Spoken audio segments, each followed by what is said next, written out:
Sengibuyile ke babukeli nezindaba ke ithinte zedisk khona ke la ku Big Space. Cela ukuthunga khohlwa ukuthi nje usubscribe, hlala nami ke nje ngikuzele nazo.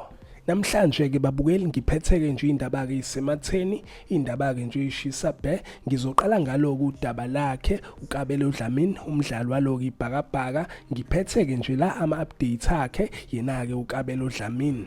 So kubabukeli abangazi ngodaba lakhe kuKabelo Dlamini. uKabelo Dlamini ke uke watrenda kulamaviki ke siphuma kona ukuthi ke uyashiya ke lapha kwiOrlando Pirates. Indaba ke nje lezo zavezwa ngamasource amaningi, nakhona ke babesho ngenxa ukuthi ke yena kuKabelo Dlamini akadlala dlali ke lapha uyona ke Pirates, but kuye kwavela ke futhi indaba ukuthi kade ne-injury ingakho kade engadlali kwiPirates. Kodwa ke futhi amanye amasource beveza khona ukuthi ke lezo indaba engamanga uKabelo Dlamini akekho ke kuma plans akhe kucoach walo ibhakabhaka yena kuwadu. So njengoba kade trend ke indaba yakhe uKabelo Dlamini kulamaviki esiphuma kona, kwaphinde ke futhi kwavela ukuthi ke iKaizer Chiefs imisele ukuthi ke imisayine yena ke uKabelo Dlamini, and lezo indaba ke futhi nazo zavezwa ngamasource amaningi ahlukahlukene and amasource athembakele. So sekuphinde ke futhi la kwaba nama updates aphinde kavela ngaye kuKabelo Dlamini. So lana ke mbukela ama-updates avelayo, kuvela ukuthi ke uKabelo Dlamini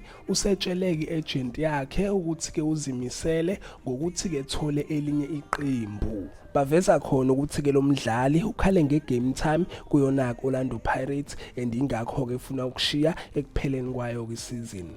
So injalo ke mbukeli indaba ke lezi ezithinta yena kuKabelo Dlamini, and ke amasource kamanye futhi aveza ukuthi ke iKaizer Chiefs ilona ke iqembu eliphushayo ngempela ke elifuna ukusayina yena uKabelo Dlamini. So zinjalo ke mbukeli indaba ke lezi evezwe yona ke Kickoff nayo ke isokha la duma ezithinta yena uKabelo Dlamini. Yizo ke lezi ade ngiphathele zona mbukeli indaba ke nje ishisayo ezithinta ke amaqembu lapha kwiPSL nabadlali bakhona. Ake ngithi ke nje mbukeli danke, ngiyazi bongela.